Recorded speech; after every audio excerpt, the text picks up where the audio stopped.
Good morning. Today is July the 8th of 2024, Monday morning. What a great Monday morning. How was your July 4th weekend, Pastor Eugene? It's wonderful. Did you sing one American song? Which one is your favorite? So like there's Johnny Appleseed, there's America the Beautiful. Na, na, na, na, na, na, na, na, na. What is that one? Party in the USA has Miley Cyrus slowly become an American classic. Yeah. My goodness. But yeah, mine is Party in the USA. Mm-hmm. Is yours a Star Spangled Banner? Mm-hmm. Was that a yes or like a? Yes. Oh, I thought you were thinking. Thank you for that. This morning we are talking about a couple different topics at hand. There's a lengthy Q&A section coming up, and so brace yourselves. So today we don't have with us Martin Scorsese or Steven Spielberg. He's back, everybody. Clint Far Eastwood is here.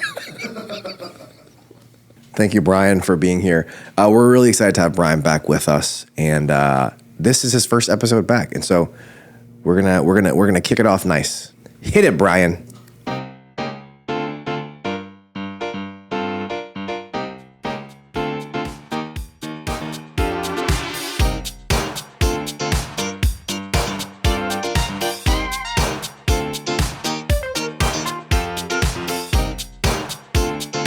Welcome to the Dear Church Podcast, where we exist to fill your ears and your minds with the study of God to see the world as disciples of Christ.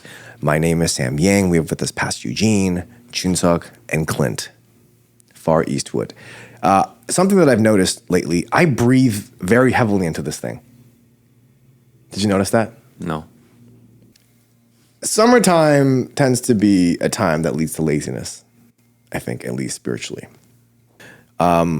Perhaps it's because we are so busy being outside, going on vacation, doing different activities that we normally wouldn't be doing in any other season that leads us to be busy physically, but also lazy spiritually. In fact, we've noticed this especially in our church as we have a break from our normal small group sessions. And I think, people find it a little bit more difficult to be held accountable in spiritual matters during the summer, especially. And so knowing all of this, I wanted to kind of talk this morning about persevering in our sanctification and how not to be lazy spiritually, and maybe some tips and advice from you, Pastor Eugene, on how we can stay vigilant and be disciplined during this time of laziness. Is that okay? Sure. So, again, as our pastor, could you give us some advice on how we can persevere during dry seasons? And the reason why I ask about dry seasons is because growing up in youth group, we have this thing that we talk about. Whenever we go to a retreat, everyone's like, oh, I'm going through this dry season right now. I've never heard of someone say I'm not going through a dry season. So it seems like growing up, everyone's going through rough seasons spiritually. How do we get out of that? How do we mature out of that? And how do we persevere during dry seasons? It could be cultural. It could be the way that people communicate with each other when you're having, a very fruitful season. People don't usually talk. But when you are having something somewhat of a drier season, then right, maybe you talk. But it's also wisdom in knowing that there are seasons. You're going to go through, times of plenty, mm-hmm, times of want. You're going to have times of sickness and health and all those things. There's just a normal course of life. And so to always have, let's say, fruit year-round wouldn't make any sense. But you are still working toward that fruit growing. So even if you're resting, you're working so that you could get revitalized or get the nutrients back in your soil so that you can start to grow again. I think summertime is something maybe akin to that drier time for a reason. We have 4 seasons, and it's right when we hit fall, everything starts to get harvested and things like that. Yeah. But in the spring you plant, the summer starts to grow, the fall you harvest, and the winter everything dies so that in the spring you can plant again. But it's all for a reason. And so understanding that in your life, maybe maybe more about wisdom and understanding the current season that you're in, rather than I can't have this, I can't have this. I have to always be, let's say, in fall, which doesn't make any sense. And so you always want to be in this understanding that you can be in a place of, let's say, somewhat dryness, and that's fine. But in that dryness, what are you doing? What are you seeing? How are you growing? All that stuff still is there. Does that make sense? Yeah, so just because you're dry doesn't mean you just sit there, do nothing, or don't read the Bible, or don't pray. Obviously, that's not the case, because there's always something going on. Even in death, there's always something going on, right? Like a winter season. And so even in the summer, there's always something going on, especially if you're a farmer. Then in the summer is where your crops are growing, because you just got to water it like crazy, right? So you're busy watering your plants, especially in the drier seasons. You're getting that irrigation system in. You're making sure that the plants that you've planted aren't going to die out in the heat of the summer. And so those are things that you can also do spiritually. So what I've noticed is, and this isn't for everybody, for a lot of people that I've spoken with, the more busy they are physically, meaning their schedules, the tighter it is for scheduling, the lazier they get spiritually. You can clearly see that their priorities and the priorities are incorrect. And a lot of times when you ask people that are in dry seasons, how is your spiritual disciplines, it's always lacking.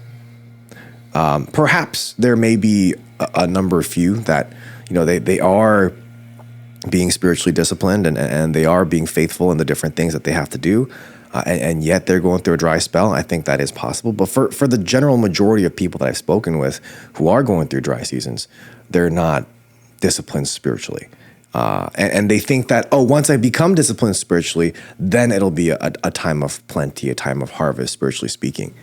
But they're just kind of too lazy to get there even.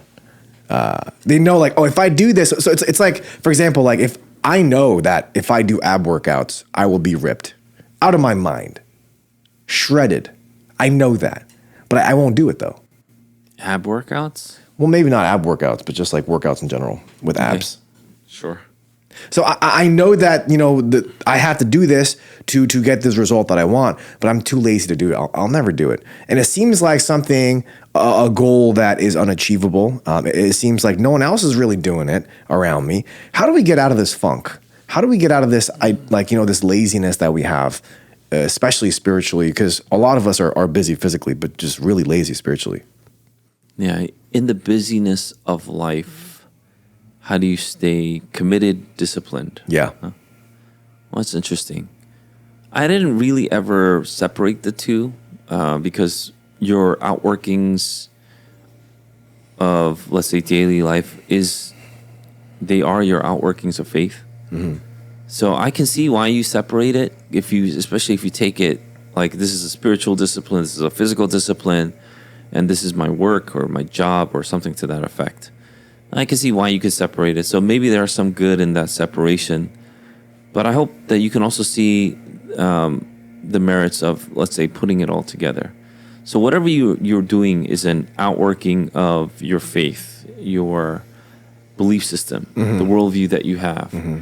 And if what you're producing isn't in line with what you think your worldview is, then that's the worldview you have to start to change. So I get it that sometimes you can feel lazy. Sometimes you can feel like, I don't feel great. And I wonder why. Because it depends on the person. It could be because you're lazy, absolutely. And the Bible does condemn laziness in all its forms, especially when you read Proverbs. Sluggard's just too lazy to even bring his hand to his mouth. And it's just in the bowl. You're not even going to eat well. Right. And so you're that lazy. There are people like that need to be disciplined, that need to be, reprimanded perhaps and admonished to the degree where you got to start moving, start putting it in your mouth, and so that you could get the nutrients that you need. And then there are other times when, that laziness can be fear-driven.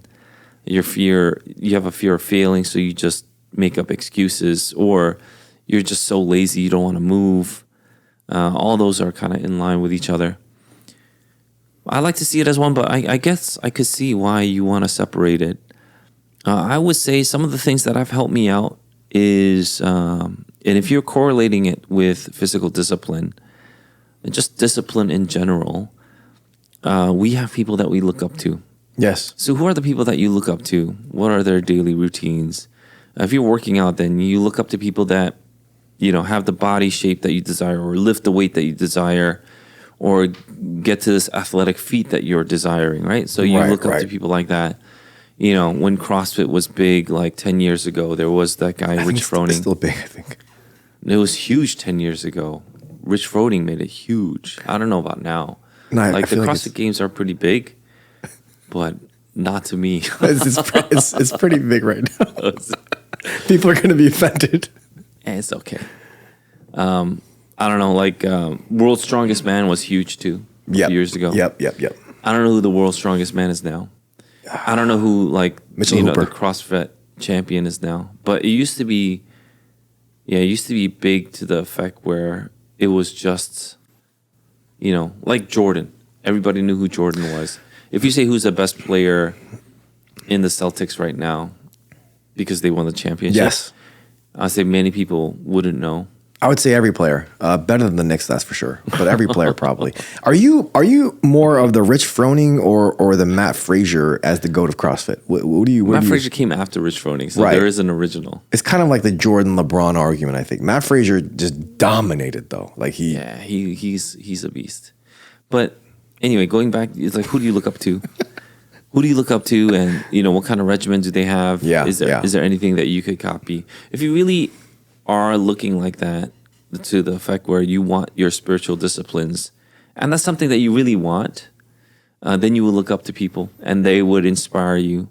Who are the elders of your society, your church, spiritual elders, right? Who you can look up to? What are their disciplines like? What do they read? What do they What do they go through? Do you spend time with them if you have the opportunity to?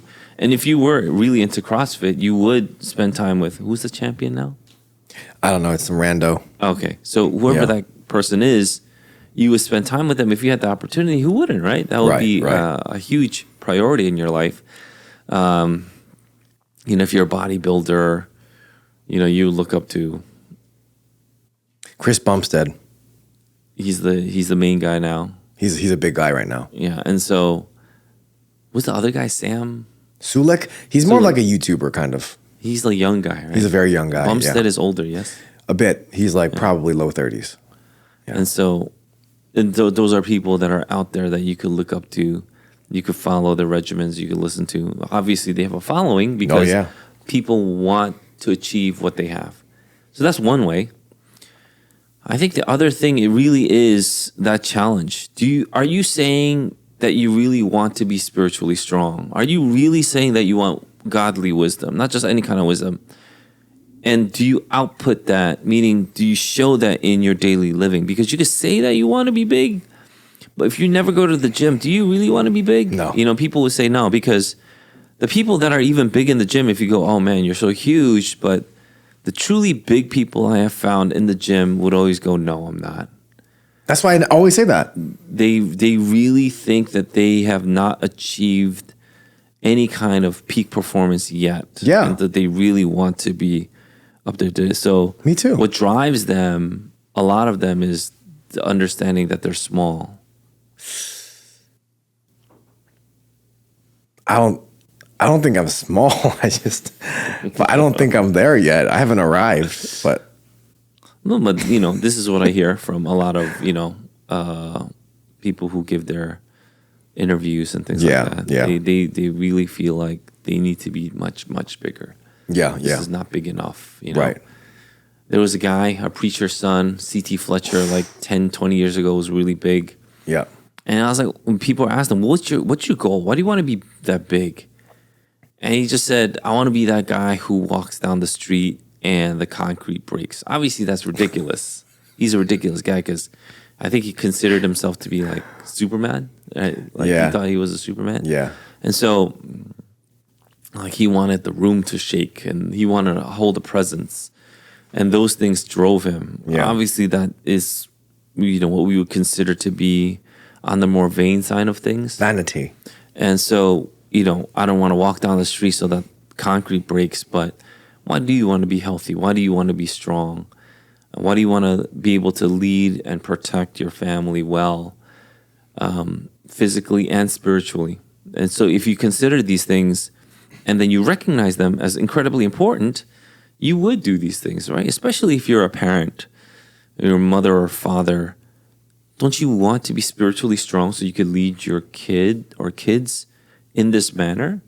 If you're a dad or a mom and you want to protect your kid physically, you need to be somewhat physically able. So you'd want to be physically able, not just simply for your own sake, because obviously if you're physically able, you can enjoy more things. And if you're spiritually able, you can enjoy more of the spiritual gifts in the same way. So if you're not spiritually able, not only can you not enjoy the good spiritual gifts that God has prepared for us in its fullest, you can't even lead, protect, and serve the ones that you love. So there are all these things that perhaps our brain has not made a connection with our souls with. So you can say like, oh, I know, but if you don't do it, then maybe you don't know. And so, Yeah. So what you're saying is it may be helpful for us to even go back to square one and say, do you really, really want to be spiritually mature? Do you really want to be disciplined? Yeah, do you know the value in that? Right. Do you understand the value in that? And obviously listening to the podcast is a one good step, but it's not the only step. Like if you want to learn theology, podcasts are great now. It's an easy form to listen to because it's more conversational. Right. Than listening to an audible book or something like that, or reading a book. It might be harder. But it is still a discipline. You still need to sit down one day and read a book. And so those are things that you can consider, like in stretching yourself. So, first step is acknowledging what it is that you desire, right? Like, do you truly desire, and do you see the value of spiritual maturity and growing spiritually and being faithful? Yeah, and that's, I think the more that you are immersed in, let's say, your daily prayers and your daily readings, that becomes more evident and you become more aware of it. So, yeah, laziness begets more laziness. Dryness will beget more dryness unless you do something about it. Yeah. And so you definitely don't want to be in a place where it's like, well, I'm dry, I guess I just need a break, and you take a break from everything. I don't think that ever is a good idea. I've come to realize that breaks aren't really beneficial. I think, and I know that we've talked about this in a spiritual sense where, let's just say you're serving and you feel tired and you take a break. It's great if you use that break to prepare you to serve more in the future, but I rarely see that to be the case. Oftentimes when people go on break, they get lazier. They don't want to serve anymore. And it's the same thing with even physical stuff like working out. Even after my marathons, I would say I'm going to take a break from running, and you never run again.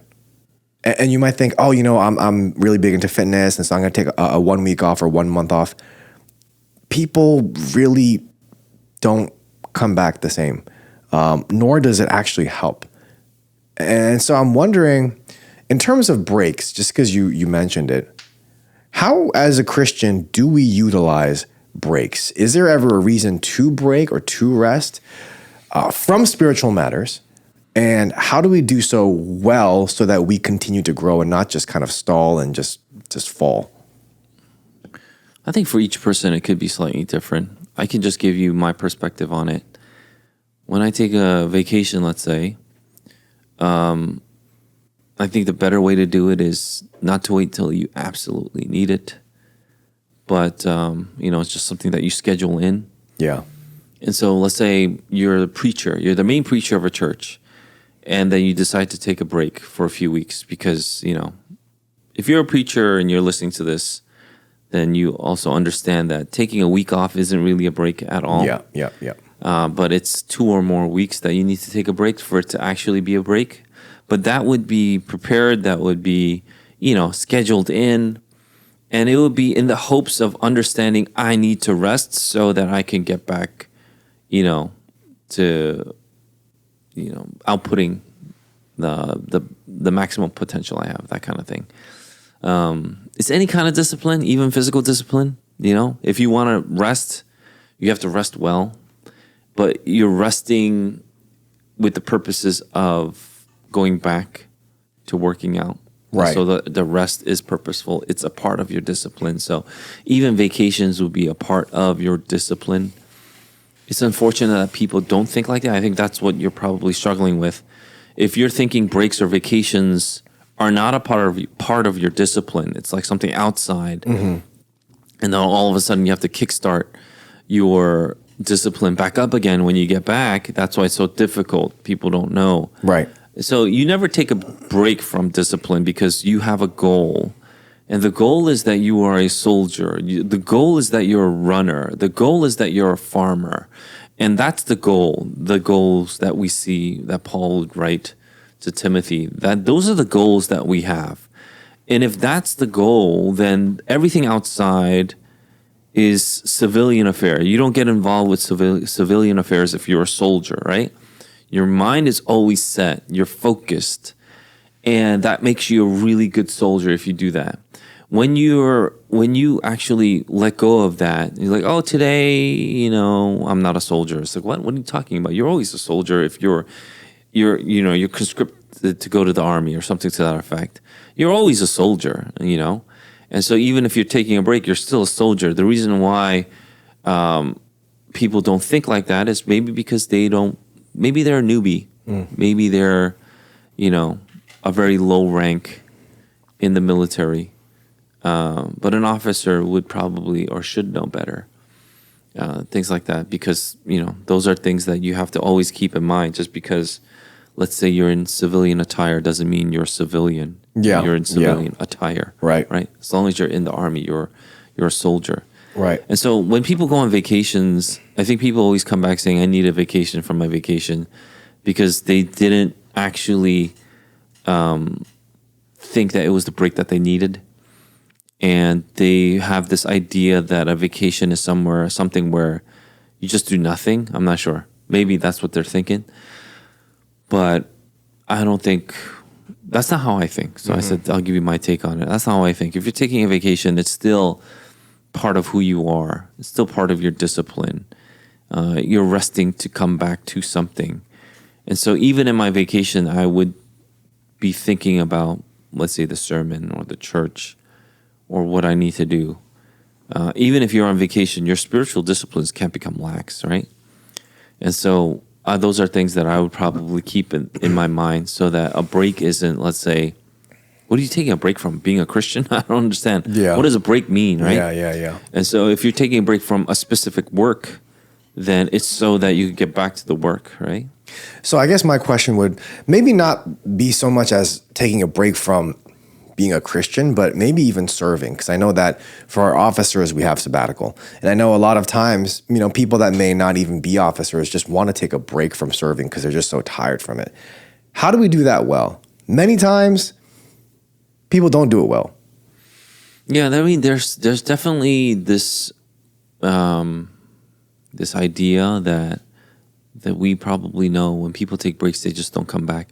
But when people come to our church, I think I talked about this last week, but when people come to our church, a lot of times they're already like broken down. I think the word that people use commonly is burned out, which I don't like, but they're broken. I think that's a better word for me.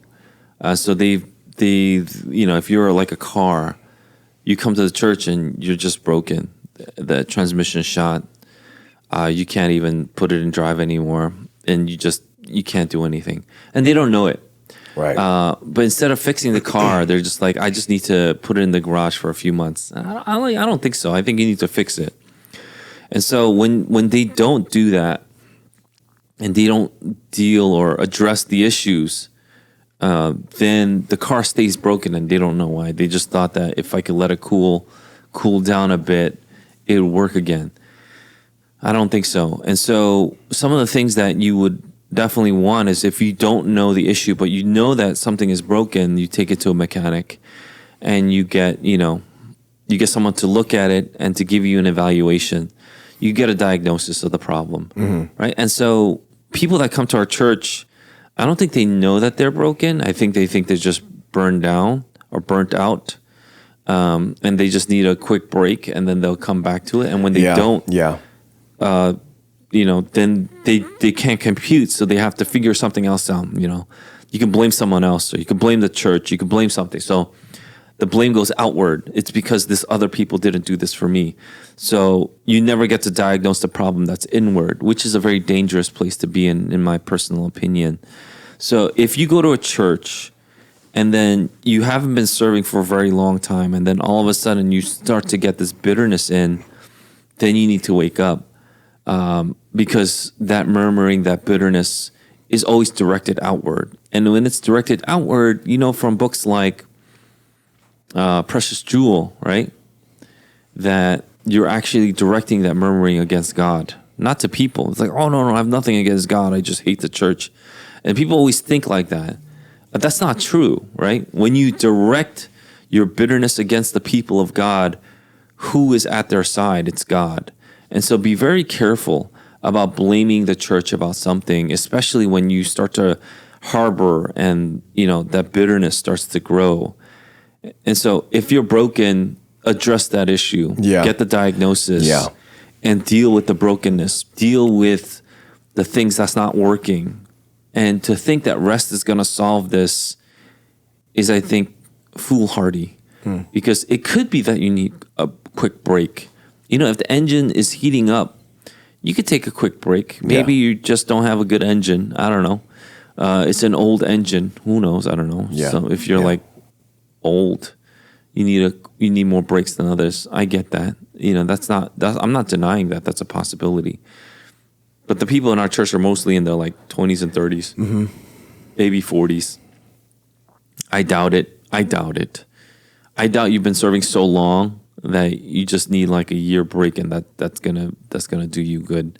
I doubt it. It's gonna fix all your problems. Yeah, I don't think so. And so I think you're broken, and you need to deal with it. And people don't want to say broken, because if you're broken, you got to deal with something inside. When you say you're burned out, I feel like that terminology you can use to say it's because of all these outside, circumstances that I'm this way. People have burned me out, that kind of thing. Right. I don't think that's the case for the most part, especially if you know that you're in a healthy church, you're in a good church that preaches the gospel. And I'm telling you, once that bitterness sets in, everything gets, tinted with that lens, and then everything is bad. The pastor is satanic. The church people are just demons. Everything becomes tinted with that window. Yeah. Because the bitterness is setting in. That's something that we would warn you against, because that's your soul that's becoming affected, and you can't let bitterness take control. That's the devil taking control. And so deal with that issue, deal with the brokenness, and get that diagnosis with a quickness. And then, it could be rest that you need, but it would be rest dealing with the issue. It's not just sitting in the garage doing nothing. Yeah. And I think that's how people view their break from serving sometimes, is just, you just sit at home and you do nothing. Like, oh, you're taking a break from serving? Okay, that means that you get to go home right after church. You get to take a break from church. That's what people think. Or fellowship. You don't have to do any of this anymore. You just sit still and go to sleep. That's not the case. Yeah, that'll be dumb. So, we have an elder coming up on his sabbatical. We have 2 deacons coming up on their sabbaticals in the coming year. And we have a deacon right now on a sabbatical, then he's going to come back. But there are all these people that are on their sabbaticals, their sabbaths, so to speak. And the way you handle your Sabbath is very important. You have to understand that when you go out, you're still trying to learn. If you disconnect yourself entirely with church, you will be the one walking away with greater harm. It's like, oh, wow. You could be like, during this break, I didn't know, but I was literally running on fumes. Yeah. You know where that's from, right? It's from, there actually is no gas in the tank, but there's some fumes from the gas. So it looks like your car is running, but definitely not for long. And then so they're like on empty, they need to refill. So that's where that idiom comes from. But I would think that if that were the case, then where's your refueling? How have you refueled yourself? Yeah. By not doing anything spiritual? That's how you refueled yourself spiritually? How does that make any sense? Mm-hmm. And so I would think then that if you need to refuel yourself, that break is not that good. It's always the case. It doesn't matter how long or short the break is. We got Brian who needed a break, but what was the concern of the people that were here? The concern of people and the people in our church, Brian, you may not know, is I wonder when Brian's coming back. He should come back soon. That's what people would say. It's not because they wanted you to be up and about when you weren't physically ready, but they were thinking he needs to be physically ready soon because of if it takes longer, that's more dangerous for Brian, both physically and spiritually. There you become sedentary. When you're because you're not thinking, you're not engaging your brain, both your mind and body are connected. So all these things are probably playing in people's minds. And so their deep concern for Brian was to come back soon. And sure enough, after 2 weeks, he's back. And we're very happy for that. But there is a concern, right, for people who may be out. The people there's only one person who didn't have kind words, and that's Sam. To whom? To who? About Brian being out. Remember what you said? No, I really don't remember what he said. Do you remember, Jansuki, what he said? He's going to make up something, watch. It's about time. No, it's about time that we hang out again. Miss you, brother, is what I meant. You were like a week into resting, and he's like, it's about time. That's what he said. Brian is one of those people that is very different from everybody else. So I guess a question that, to follow up with what you said is, are there any specific habits that you would encourage our members to cultivate as we pursue sanctification, as we seek to rest well, as we seek to continue to grow? Are there any habits that you would encourage us to grow in? Yeah, pray together, sing hymns together, and litter your speech with encouragements. Litter? Yeah. I thought litter was like I don't want this. Like make sure it's spread Oh, out. like sprinkled. Yeah, sure. Oh, okay. So sprinkle your speech with, what was it? Sorry, I just interrupted. Encouragements. Encouragement. Yeah. So when you're talking with each other, it isn't just simply complaining about life, and it isn't talking about nothing, right? But it is sprinkled with encouragements to the soul. So you are talking about God. You're talking about, spiritual matters. Yeah. Right? Yeah. And so, I get it. When people are excited, they could talk about, I don't know, CrossFit. If you're excited about it. Yeah. You could talk about it. That's great. That's fine.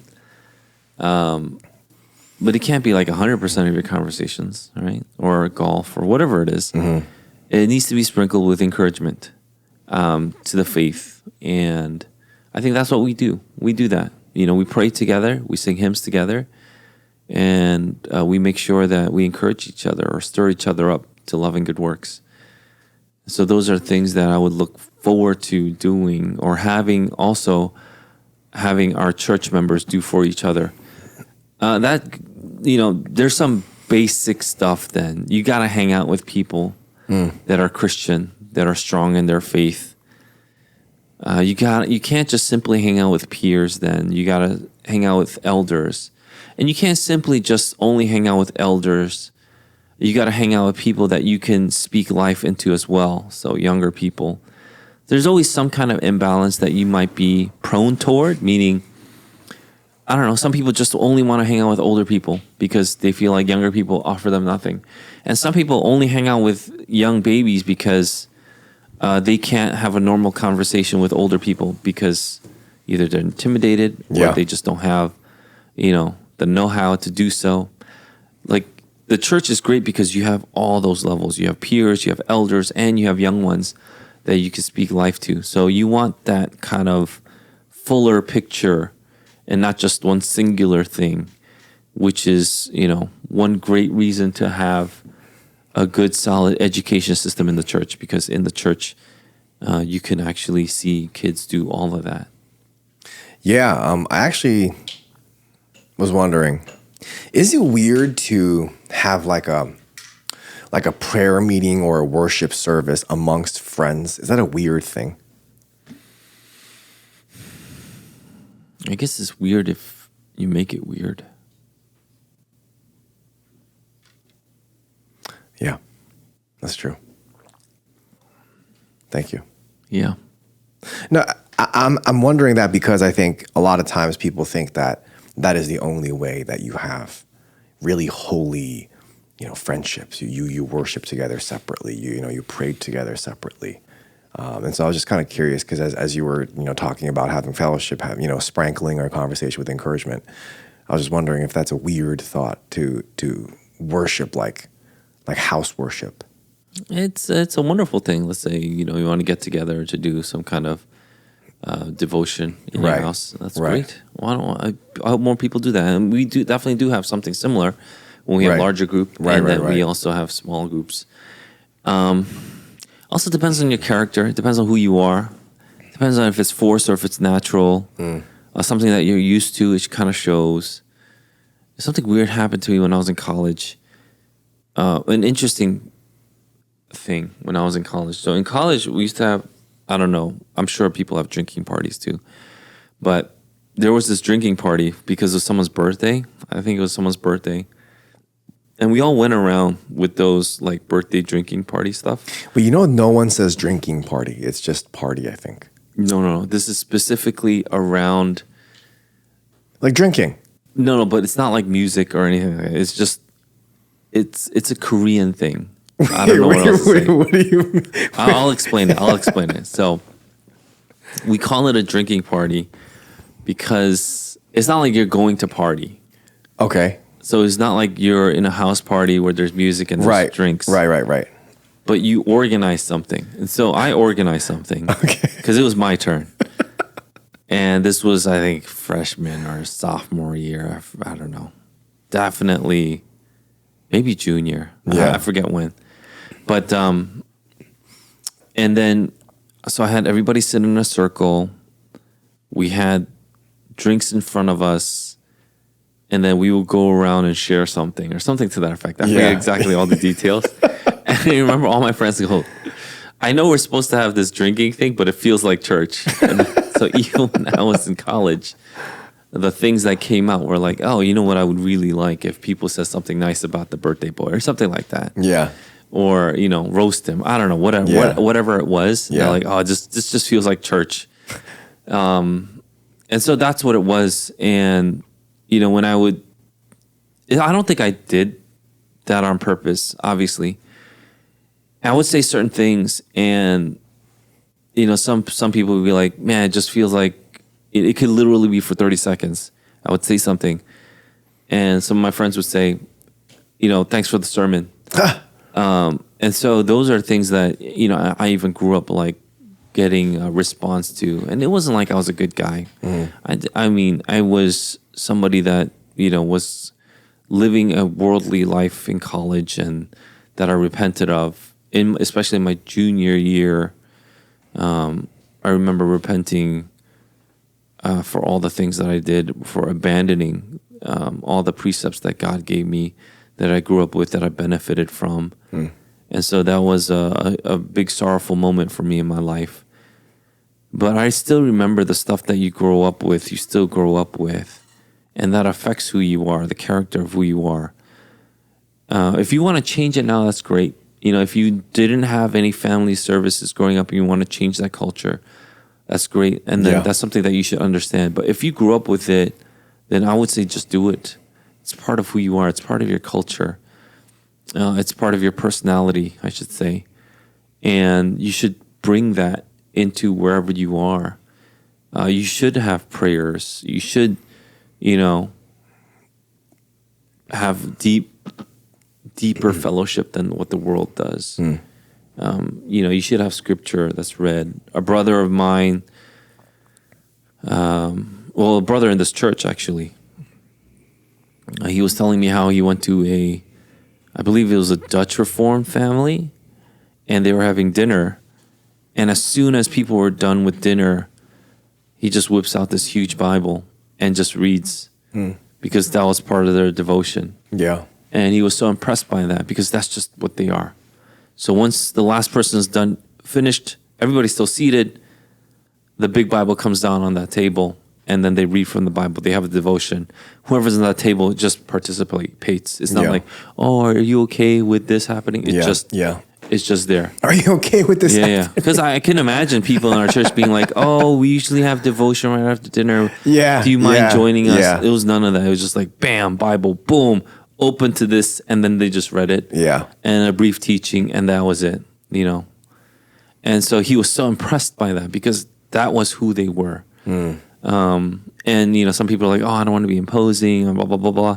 Well, that's just who they were. You know, we are a Dutch Reformed family. That's part of who we are. And so I get that, you know, that's some kind of culture that even this brother wanted to have in his household. Right. Now that he has a baby, he wants to start that kind of stuff, things like that, which is, you know, for me, very admirable. You know, and then we can always talk about what the best way to do certain things are. And, you know, culture can be developed, you know, it can be changed, it can evolve. I get all of that. But I think that's something that we look forward to. So if you're saying, can I do this? Can I do that? I go, absolutely, try it. If it's for the benefit of your family, of your soul, definitely give it a shot and then learn from that. I mean, the Dutch Reform boys they're nice. They don't play. So Brian loves a Dutch Reform boy. He loves a boy. No. I guess. Would you say he loves a Dutch Reform boy? I guess he's a man. His name is Godfrey. You know what they say to each other? Who? Dutch Reform people? What? If you ain't Dutch, you ain't much. So in case you didn't hear that, apparently Dutch Reform people say to each other, If you ain't Dutch, you ain't much, sucker. I don't know about the last word. I feel like it's not really Netherlandy, if you will. Who's Dutch Reformed? Isn't Godfrey? Yeah, Robert Godfrey. Yeah. He's Dutch Reformed. Gaffin was? Oh, my. Gaffin. Who's Gaffin? He's the previous president, right, of Westminster Theological Seminary. So where Brian and I attended and graduated. Great seminary. Yeah, great. What do you guys call each other? Or would you call yourselves Old Princeton? Oh, yeah, we are. We are Old what do you Princeton. say? Old Princeton? Or? We're considered Old Princeton. Like in the old Princeton traditions, because that new Princeton, it ain't much, if you know what I mean. Anyway, sorry. I had no Celsius today. Speaking of Celsius, I heard it's really bad for you. I keep on hearing these things. No, this is not a recent thing you heard. Like, you've known this. I've known this for months, but I've kept it. Every week we say it's bad for you, we keep drinking it. I've kept it in my heart. I've known this for months. I'm fine with it. With the result or with the drink? With the drink. Oh, okay. But not with the outcome of drinking the drink. The outcome's fine too. It's unfortunate we don't have any Celsius today. It is unfortunate. But speaking of Celsius, I thought it'd be a good time for us to go into Q&A. We need a beat.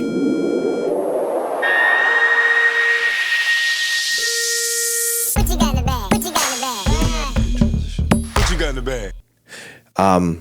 So this is a good one. So these are actually, we have a lot of questions that people have sent in this week. And so we're going to forego the current event section because, I mean, unless you want to talk about the debate, because the debate is huge right now still. It's huge. Yeah. But this is not the time or the place. Not the time nor the place. Yeah. Quick question. These aren't quick. Medium question. During the Genesis series, which ended 2 weeks ago, the Tower of Babel. Yeah. Pastor Eugene spoke on the sense of shame that accompanies sin that entered the world with the fall. Can you explain the difference between this shame that is overcome in Christ versus an appropriate, modest sense of shame when we sin? So the shame that we have been rescued from through Christ versus an appropriate sense of shame when we fall even today, when we sin today.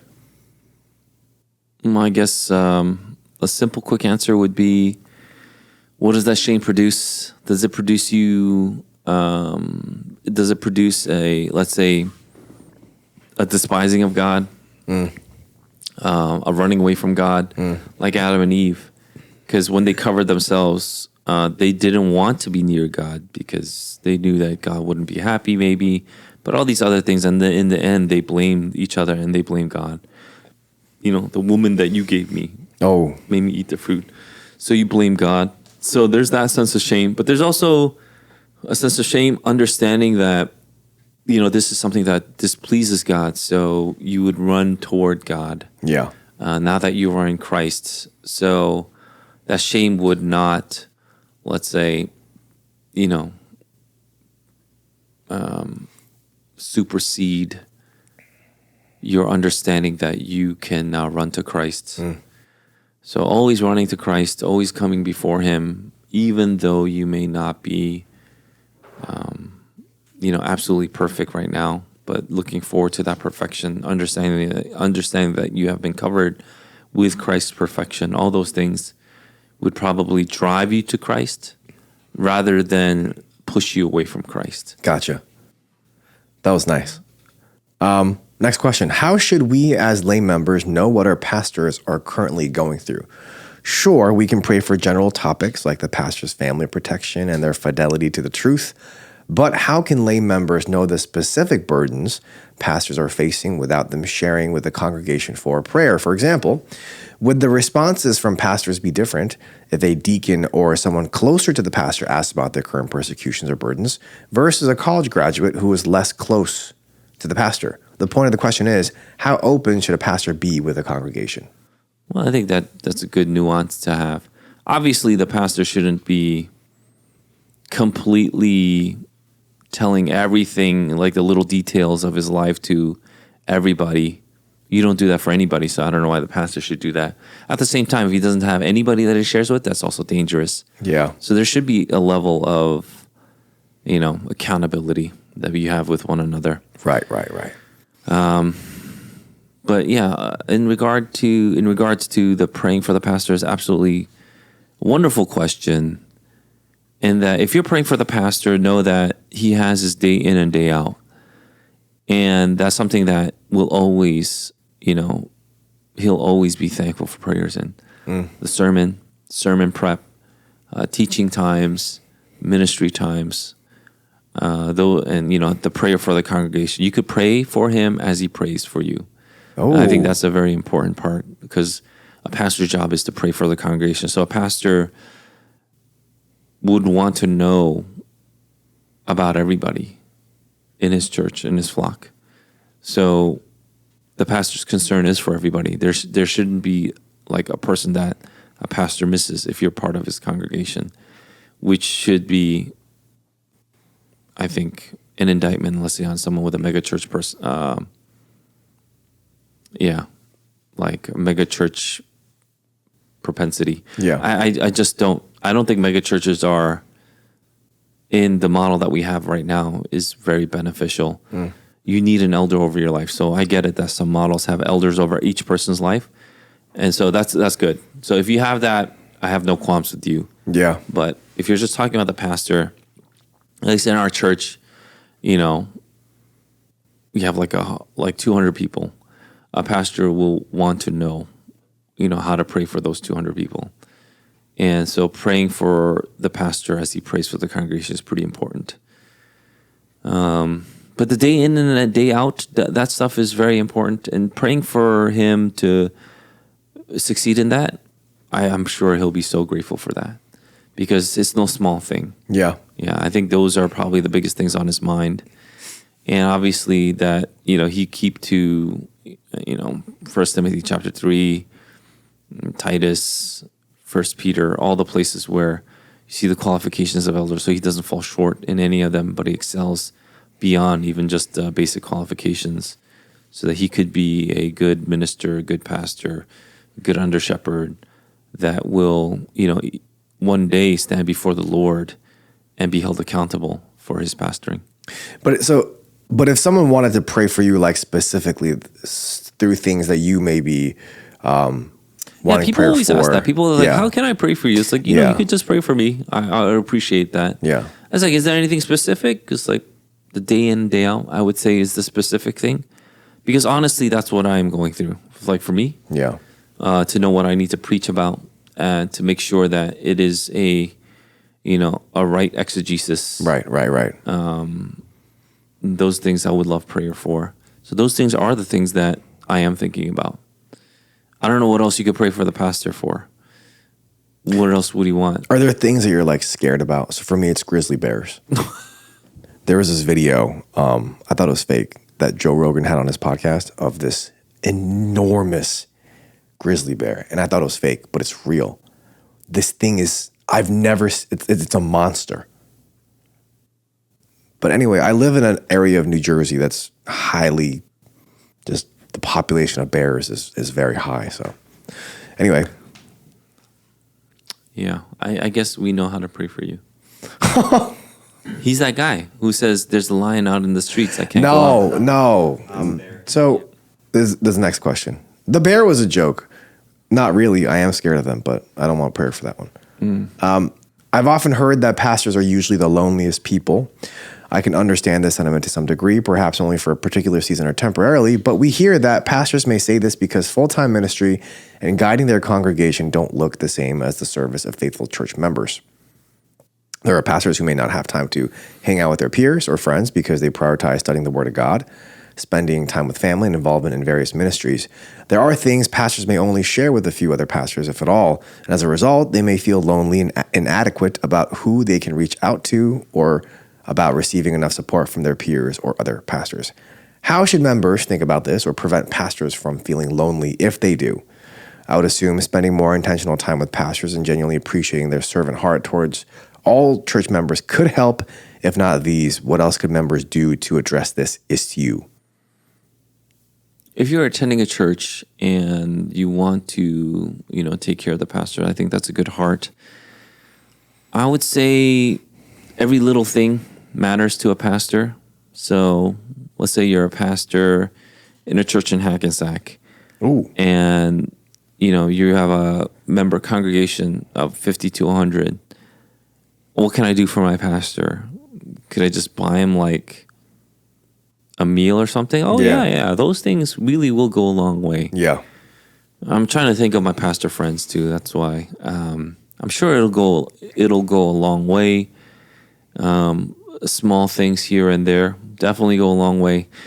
Our pastors are the loneliest people in the world. I think that's a little bit dramatic. There are lonely people all over. Yeah. Pastors that think that they're the loneliest people. Maybe you have a dramatic pastor. I don't know. Obviously, it is a lonely job, but you signed up for it, man. Yeah. And so those are things that you've been called to. You haven't been called to, be amongst the people. You've been called to lead the people. Leading just simply is a lonely job. Yep. And so you just have to understand where you are, and having congregants that really, are concerned about your loneliness. That's you have great congregants. Then I would say you have great congregants if they are thinking about and worried about your loneliness, which is great. I wouldn't, I would definitely try to assess the pastor, see where he's at. Maybe he looks a little more lonely. Then you probably see what you could do. If he looks fine, then I don't know. I'd probably have to go with some kind of assessment, see if you have a good discerning heart when it comes to your pastor.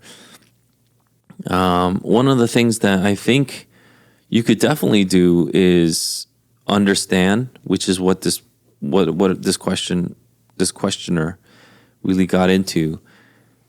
Like, not that I would have anybody feel sorry for me, but I don't have friends anymore. Like, all my post-college friends, like, oh, Eugene's way too busy for me now. They don't bother calling me. They didn't. I think they resent me a little for not keeping in touch with them. For me, that's just, I didn't mean to do that. It was, you were with me during that pastoral intern or training period that I was in. I literally didn't have time to sleep. I would sleep at church, wake up in like 4 hours, and then go on to my day-to-day. and my job was to make sure that I do a good job, that kind of thing. Yeah, yeah. And so I don't know if every pastor went through that stuff. I don't know. But I don't feel sorry for myself for, let's say, quote unquote, losing friends or anything like that. I would say if you are a pastor listening to this, though, you should definitely have people that are accountable to you, though. And so this is also in John MacArthur's podcast. I forgot what it was called. Do you remember, John Suki? They have this church podcast. Pastoral Friendships. Oh, yeah. What was the name of the podcast, though? MacArthur Institute. So if you go through that podcast, MacArthur Institutes, there is an episode called Pastoral Friendships. And I agree with that one. So I was listening, it's like, that's exactly, like John MacArthur's dad and my dad were the same. And John MacArthur and I were kind of the same in the way we thought. So I think they're both valid. My dad would not have friends in the congregation because they would be betrayed. So you have to be careful. Like if you share your life with people, they will always use it against you. So let's say you are in a old school Korean immigrant church. You invite somebody to your house. What they will do is they will look at your house and they will judge you according to your house. Like, look at this pastor. He doesn't even live well, or he organizes this, or look, he has something nice. It's like how, looks like he's living the good life. And so there's always this kind of judgment. So they're actually trying to tear you down.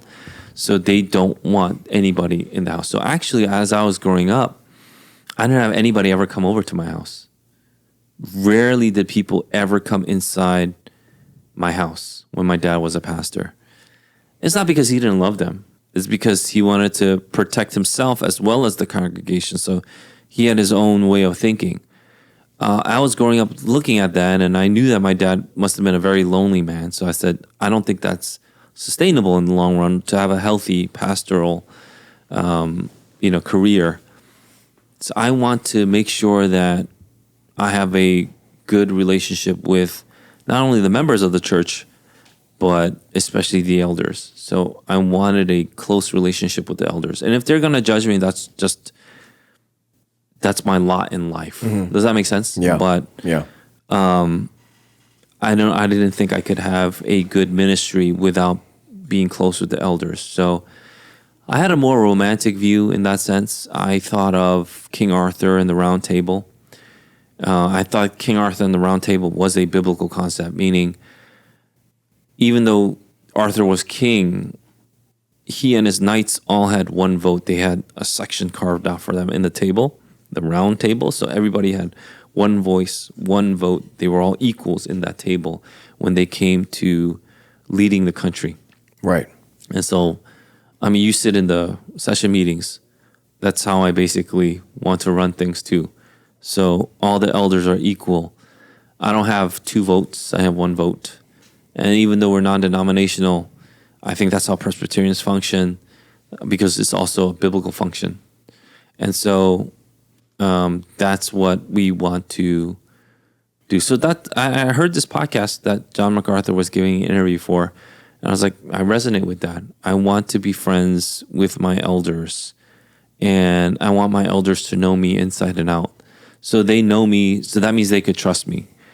I would imagine then if you could trust somebody, you could trust them with $1 million, you could trust them with $3 million, or you might not trust them with $1 million. You might not trust them with the $3 million because you know the person. Right. But I would rather the elders know me than not know me. Mm-hmm. And that trust will build, I think, the ministry, and it will also show the congregation that this is how you should hold relationships. Does that make sense? Yeah. That's what I would want. Yeah. Thank you for that. And so, one of the other questions was, how can we pray for you during this current season? But I think you've answered that. I think Jansuki, he offered a correction as our producer on what the podcast is. It's called Friendship and the Finish Line, and it's the MacArthur Center podcast.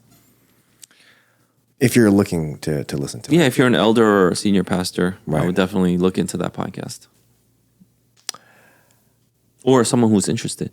Right. Now, here is an interesting question. This is a question that made me think a little bit as well.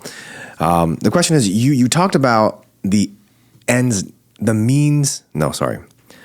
The difficulty with the phrase "the ends justify the means," the difficulty that we have with that, because the ends do not justify the means. And you gave an example of Hitler and Dietrich Bonhoeffer and how he had actually tried to assassinate Hitler to end the war, obviously. And this was, I think, 2 sermons ago. A question arose from that discussion on the bombing of Hiroshima. Knowing what we know as Christians, would you have dropped the bomb on Hiroshima as the pilot doing the commanding the airplane? As a pilot, yes, absolutely. I think so. There's a misunderstanding. Those are 2 different scenarios. They're not the same scenario. If you ask me, I get people can differ. Yeah. So I bet there are some pastors that would differ from me in this too. Yeah. But if you look this up. Look up Pastor Peter Mullenberg. Not you. I'm just saying those that are listening.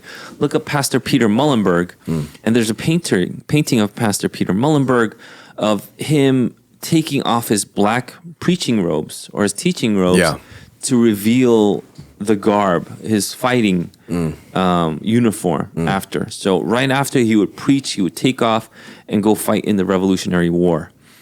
And so Presbyterian, I'm just saying, like, if you ask me, if I was a pastor 248 years ago and the Revolutionary War was happening and I was ready, would I have fought in the war? I would say absolutely. Absolutely. Do I think it's a justified war? I think so. I think people would disagree, though. Maybe John MacArthur, since we talked about him, would disagree in the Christians fighting in the Revolutionary War. But I do believe that it was warranted. It was necessary. And it wasn't simply because the outcome was the United States, being birthed, the greatest nation in all history. That's not simply the reason. I think if that were the case, then we wouldn't be the greatest nation in the world in all of history, because the means have everything to do with the ends. Now, when we talk about Hitler and would I kill Hitler, so I gave the scenario if I could just travel back in time, because that's the scenario that's given. Right. Travel back in time. You have a gun, and you could kill Hitler as a baby. Would you? And the fact that people would say yes is troublesome to me. That's what I said. And the fact that Dietrich Bonhoeffer, with his friends, came up with a plan to assassinate Hitler is also problematic. Why is that different from you dropping a bomb of Hiroshima? Because you're not the one deciding to drop. You've been given orders to drop the bomb. That's different. A soldier following orders in wartime is absolutely necessary. It's necessary for order. It's necessary for there to be any kind of cohesiveness in the military branches. You just have to be able to do that. Now, that's a different story. If you believe, though, that it is an unconstitutional order, let's say, I'm going to jump back and forth. I hope that's okay. Because there's been this whole talk now about presidential immunity from the Supreme Court. If President Biden orders the U.S. Navy SEAL Team 6 to go and assassinate Trump, would you do it if you were part of Navy SEAL Team 6? Yes. Would you do that? Assassinate Trump? Yeah. No. And the answer is no, because it is an unconstitutional order. That's not part of your, it's not part of the oaths that you've taken to kill a civilian, a citizen. Yeah. And so you wouldn't do that. So there are things like you have to understand nuance too. And I'm afraid that a lot of people have lost that. But in wartime, your own civilian, in wartime, if you've been giving this specific order to go into the enemy battlefield to do a certain thing, yeah, that's what you would do. Obviously, there's Hacksaw Ridge, what happened at Hacksaw Ridge. And there's a movie about it with, I think, Andrew Garfield. Where, Spider-Man. Yeah, I think he took a nonviolent oath, so he went into the war field. That's an exception. I hope people understand that's an exception. And so we can celebrate the exceptions, but the rules that are in place make way for for us to see these exceptions and celebrate it. But again, I'm jumping around here because I want to go back to, would you kill Hitler? And I think, would that be a sin? Knowing that what you are about to do, going back in time, would be to kill, at that point, a baby. I think most people should and would have a hard time doing that. The fact that so many people now, especially young people, would have no problem going to kill Hitler when he was a little baby is an issue for me. I brought up Dietrich Bonhoeffer's issue because Dietrich Bonhoeffer wasn't just some man. He was a pastor. Yeah. And so when I was having discussions, the fact that he was a pastor going to assassinate someone on his own accord, with a bunch of people, I think his brother-in-law was part of the, Operation Valkyrie, is, if you can't see that there's some problems in there morally, then I think you've reduced everything to a very simple thing. And I think that's the issue. The issue is it's not that simple. And if you think simply, it's only because you believe that the ends justify the means. That's where you came from. That's what I'm saying. The Bible doesn't teach us that. That's actually biblical, because if the ends justify the means, God could have just said, all right, everybody's forgiven because the ends justify the means. That's not the case. All the means are important to having the ends, meaning Jesus had to come down, live a perfect life, die the absolute death, be risen again by God, meaning now he has been vindicated so that he could give us this perfect life. And now that we have the down payment of the Holy Spirit, we can live out a sanctified life going into glory. And so all of that stuff is necessary. All of the means was necessary. They were necessary for our ends to have come. Right. To say that we could just skip to the end means that you don't understand the ends. You don't understand the means. That's the dangerous part I was trying to get at. And if people have a problem with Hiroshima, it still makes for a great movie. It still makes for, a moral conundrum that people can discuss. Some people think that, us dropping bombs on Hiroshima and Nagasaki was just evil, period. Like and some people crime. Are on the other side saying there's nothing wrong with that, period, because we saved millions of more lives. The fact of the matter is, it's still being debated today because it is actually a moral quandary, which I enjoy hearing perspectives of. But if you're asking me, if I was a pilot at the time saying you need to drop this bomb here because that's what I've been ordered, the answer would be yes.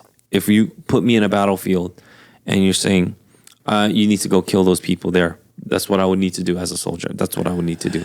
So that's how I think. And I believe that is a good way to think because of, I think we discussed this before in an earlier podcast on just war theory. Yeah. So I guess the pushback on that, though, would be, okay, the Revolutionary War is a little different from what happened on August 6th of 1945, which is when the U.S. dropped the bomb in Hiroshima. And the reason is because as a fighter in the Revolutionary War, you're fighting other soldiers. They both signed up to do this thing. However, Hiroshima is a city full of civilians. And so people would even consider it to be a war crime because Hiroshima is a city full of civilians. If it was a military outpost, sure, that's fine within the lines of war. Well, I'll stop you there because I obviously know where the line of argument is going. Right. It's a very simplistic and reductive argument. When people think like that. You don't think the Germans bomb civilians. You don't think the Japanese bomb civilians. In wartime, when we try to keep it in the battlefield, it's because we want to make sure that, as much as we can, we don't want civilians involved, because these are the people that we're trying to protect. It's the good of both sides. Right. When that has been breached, obviously by Japan and Germany first, we didn't just go and bomb Japan in the beginning before they bombed up. Yeah. Right. Obviously, people are like, Pearl Harbor was a military institution. There were civilians there too, bro. Wake up, smell the coffee. You don't think Germany bombed France like crazy? Like Paris was bombed. Like they were bombed like crazy. You don't think the UK was bombed? They were bombed. And so if we were saying like, is tit for tat right though, and things like that. Yeah, obviously we could have a discussion, but to simply think that out of the blue we decided to bomb civilians, that's wrong. That's not true. And so even if we look back in wartime, there were some issues that could be morally questionable. I honestly think that I probably would tend to side with what the Allies did, though, in all cases. So I'm not just trying to be blindly, nationalistic or quote unquote patriotic. I think these were very tough decisions that had to be made, and they were made with the limited resources that we had, the limited information that we had. It's always easier to think, to have hindsight 2020. Right. 2020 hindsight rather. But we were there at the time. Even with the Cuban Missile Crisis, did JFK do right? We only say that because there was nothing done after. But what if something happened? Then we would have said what he did was wrong, right? It's all hindsight. But at the time, we were very, very much afraid that we would have had nuclear holocaust, which interestingly enough, Russian nuclear warships have gone to Cuba already. In the last month. But those are things that we are still facing today. So we are facing, a lot of moral quandaries, perhaps you can say. We don't know if this is an absolutely right decision or absolutely wrong decision. You could easily make those assessments, and you could say, I'm morally superior because I can look in the past and do that. If that's the case, then make all the decisions now. You can't, because you're probably wrong. It's very difficult to make decisions now, especially if you're the type of person that thinks, I know absolutely for sure everything is right or wrong. I can make these decisions in the past. This is why when reading Genesis, when people are like, this is right, this is wrong, so easily, so quickly, I always push back on people like that. Even when we had our staff readings on Genesis, I always push back on the staffers who would say this was right, this was wrong. What Abraham did here was wrong to give up his wife like that. It's like, are you sure? Right. Are you absolutely certain? If you were there at the time, and would you have thought there was a superior morally superior option that you had? Are you absolutely certain that you could judge Abraham in this way? Was he not called righteous and blameless by God, even through those decisions? And who are we to continue to think everything's so reduced and simple? It's because we have this disease. And I think the disease is, the veil over our eyes on hindsight. Because we think we can morally judge everything in hindsight. We can morally judge everything in the present and the future. For those kind of people, I would say I would tend to think that those kind of people know absolutely nothing. Be very careful in thinking that I have the absolute moral high ground when it comes to this issue in society today, because you can't even get the past right. I don't know if dropping bombs on Nagasaki and Hiroshima was the best option we had. If there's a better one, then you can tell me, but I'm sure that you can argue against it. And that's precisely the point. The point is, it was a very difficult decision to make. It wasn't something that made people proud, especially our president, when he gave the okay to do it. For the sake of many more, he was making a gamble. He was having the gamble was this will save millions of more lives if we end the war more quickly. Right. And so he couldn't find any other way. And so those are very difficult decisions that I would not covet. I would not covet to be in that seat. So you mentioned earlier how as a soldier in war, you obey the commands that you're given. And yet we hold soldiers responsible for the things that they do. So how do we think through this? Because, you mentioned the pilot dropping the bomb. He was obeying orders. And I get that the responsibility goes to the one who made the order.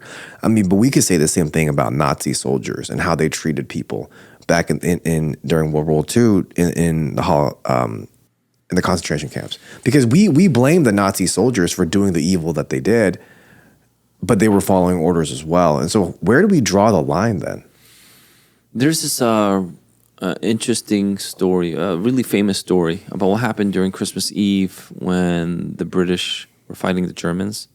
And during Christmas Eve, they had a truce for one night. Yep. They came together, they made merry, meaning they drank, and they celebrated Christmas, the birth of our Lord and Savior Jesus Christ. And the next day, they went back to fighting and killing each other. Yep. War is a very unfortunate outcome of a fallen world. It is, though, a reality, and that's something that we have to face. What I find more disturbing is that people have come to such simplistic, reductive understandings of war. War is terrible. War is evil. We don't want war. I don't know if war is ever necessary, but one thing is for sure, we will have wars. There will be rumors of wars, and there will be wars. Yeah. That is an absolute certainty. Our Lord Jesus says it in the Olivet Discourse. He says it because it's true. You don't have to love it, but you can understand it's a reality of life. I think that's where you should start from. And starting from there will put you in a much better place than having these very simplistic, reductive ideas on war. It produces incredible atrocities. We could pray for times of peace, which we ought to. And when times of war come, we could pray for a quick end to it instead of prolonged war, where you will see a much greater scope of devastation across, the lands. So that's how we can see war. But about like the obedience of a soldier. Yeah, I mean, that's what you would pray for. I would still obey. You obey your commanding officer. And, that's what we pray for good leaders. When you have bad leaders, you will have bad orders. Mm-hmm. And you're going to be affected. That's 100% true. So pray for good leaders because you are under their authority. And you should follow everything they say unless it goes against the commandments of God.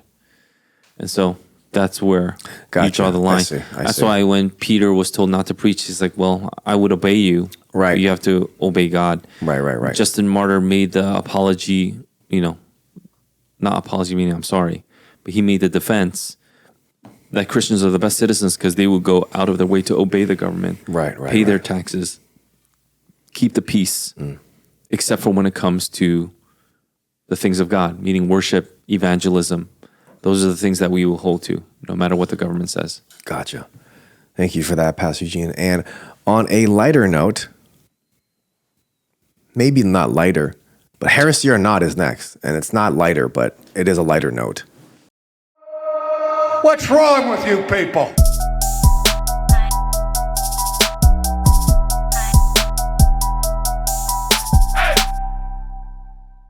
Heavenly Father, we thank you tonight for all your blessings. You said in all things give thanks. So we want to thank you tonight for these mighty machines that you've brought before us.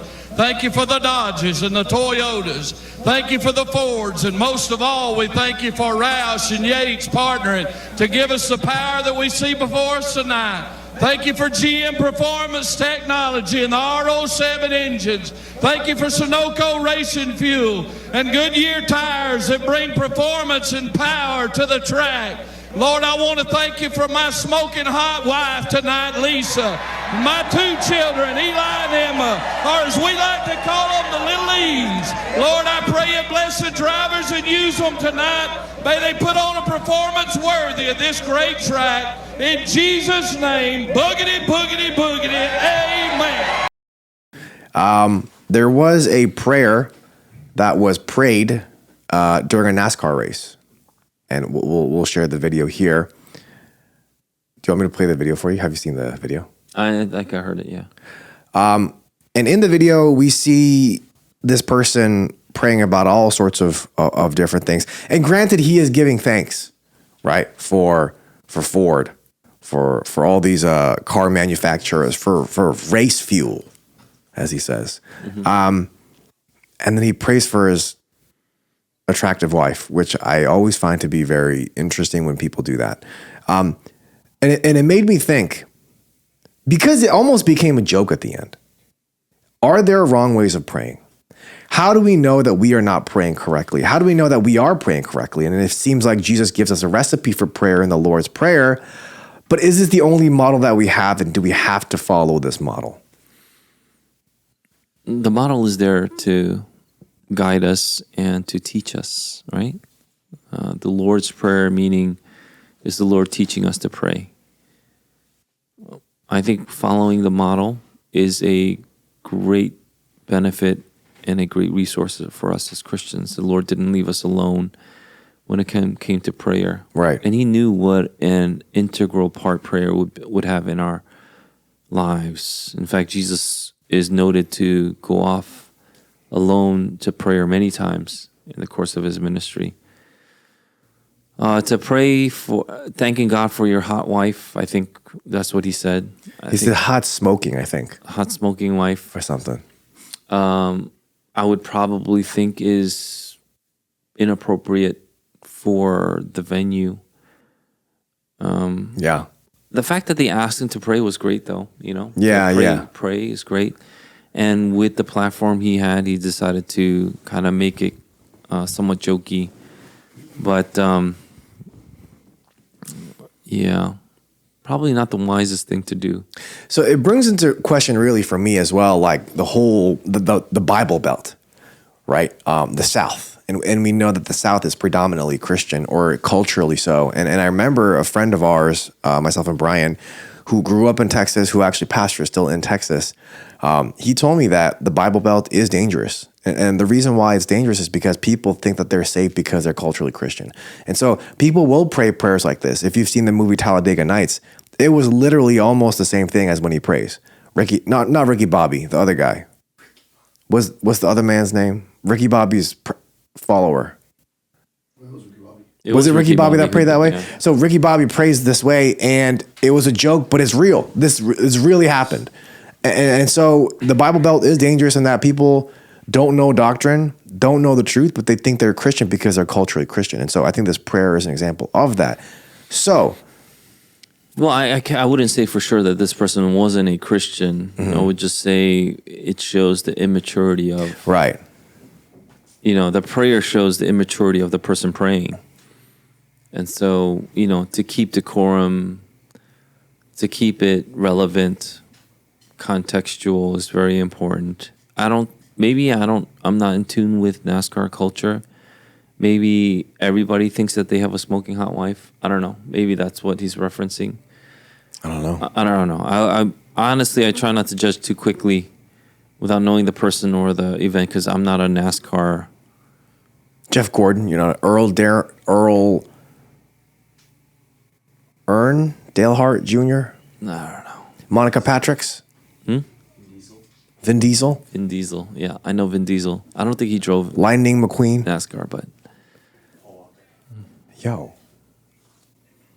he said Paul Walker. Yeah, he's always adding just like nonsense.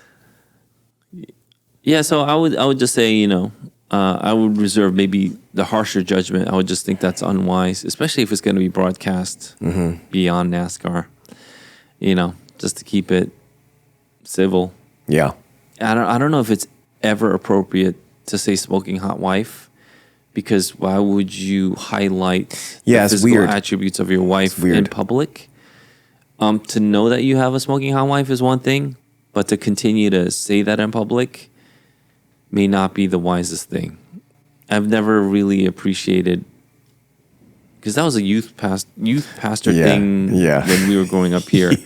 All these youth pastors and retreats would always say, "This is my smoking hot wife," And they would ask her to stand up. Yeah, and I was like, "Why are you asking us to lust after your wife?" It's pretty rough. It's weird. Yeah. It's just, it's not something I would do, and it's not something I would probably recommend doing. Yeah. And if you are a pastor that did that, definitely it just shows that you probably have insecurities. I don't want to be too mean. Please don't do that. Please. Yeah. It's tough.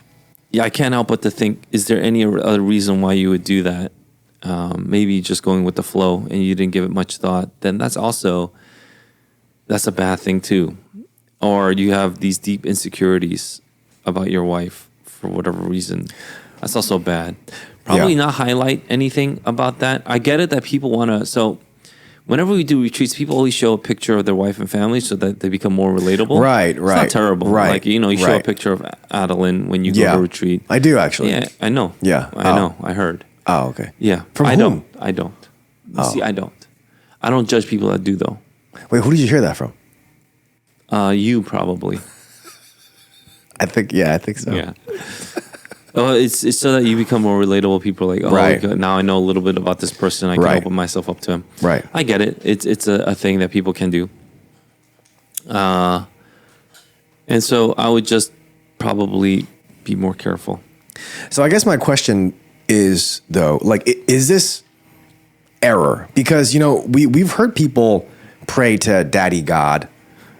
We've heard people See, there's some error and then there's some weird error.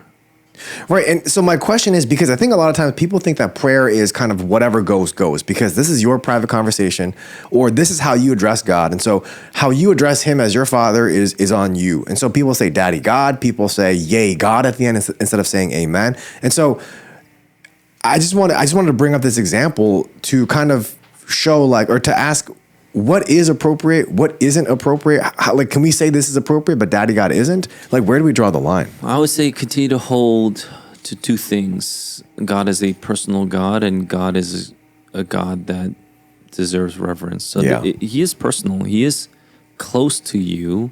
He does hear your prayers. Jesus is the one that said to his disciples, I consider you my friends. Right. Because I'm telling you what I'm about to do. I do believe that we have taken that a little too far, but there is that aspect. But also, you know, there is that reverence that you ought to hold. Just because a king calls you his friend doesn't mean you walk up to the king and slap his back. Oh, you Ooh. said we were your buddy. Yeah. You'd probably be executed then. Oh, that moment. Yeah. Yeah. There is decorum to hold Yeah. on to. There is a reverence that you should hold. If not for the person, then at least for the office. And so, you know, if the king says that, you still wouldn't go up and slap his back. I would say how much more so than for God. Yeah. Yeah, Absolutely. for sure.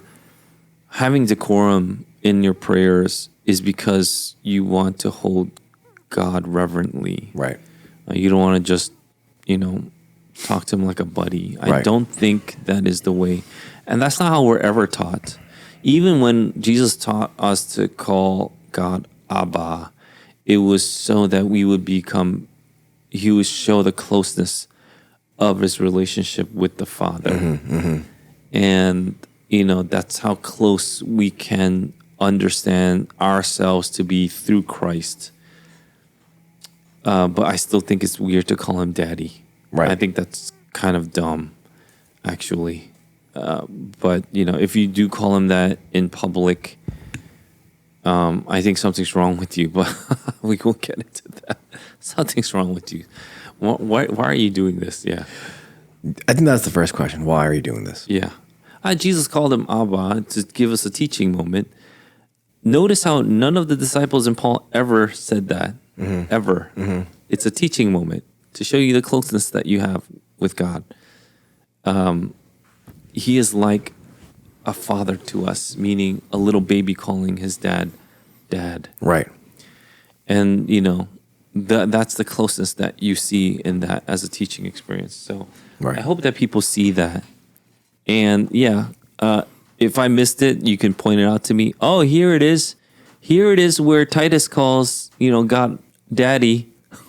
Wait, but so I mean, but Yeah. Dad, but God is our Father, though. Absolutely. Right? So we've been adopted into His family as children, as sons of God, and so I guess this is a longer question. But how do we think through that? So people might think, well, I call him Daddy because he literally is my dad, like he is my Father in heaven. So what's so wrong with that? I don't call my dad Daddy. So Well, I mean, yeah. yeah, maybe you do. No. Do you say Daddy? Why is this so high pitched? I see. So there is a certain reverence that you have, even for your earthly father. How much more so for your heavenly Father? Yeah, I mean, even in the earthly father, when you're like in your 20s, I bet you stop calling him Daddy. No, As a I've son. never. That was a trick. I've never. That was a trap. I've never called him When daddy. you were a baby, I'm sure you called him Appa. Yeah, but that's Yeah. Still, I bet you still call him Appa. You don't go Abaji. You but don't, that- you don't that say means- father. no, but that's dad though, isn't it? Yeah, it's more like dad. Daddy's like papa. Yeah. That's what Adeline calls me now. Yeah. But Yeah, I get it. Yeah, I just think it's inappropriate. Yeah. Abba, you would translate it to the Korean Appa, which you would translate to the English dad, not Yeah. daddy. yeah, Okay. how would you translate it? You think that Appa is daddy? No, Oh, okay. I don't think any Korean does. Okay, so father is more like abuji. Sorry about that. Anyway, How do you say it in Chinese? baba. 我是你的爸爸. How? We thank you for listening to this episode of the Dear Church podcast. Join us next week as we talk about more amazing topics. Got some good things lined up. We hope and pray that this has been a blessing in your ears. Fight the good fight, finish the race, keep the faith. Peace. Peace.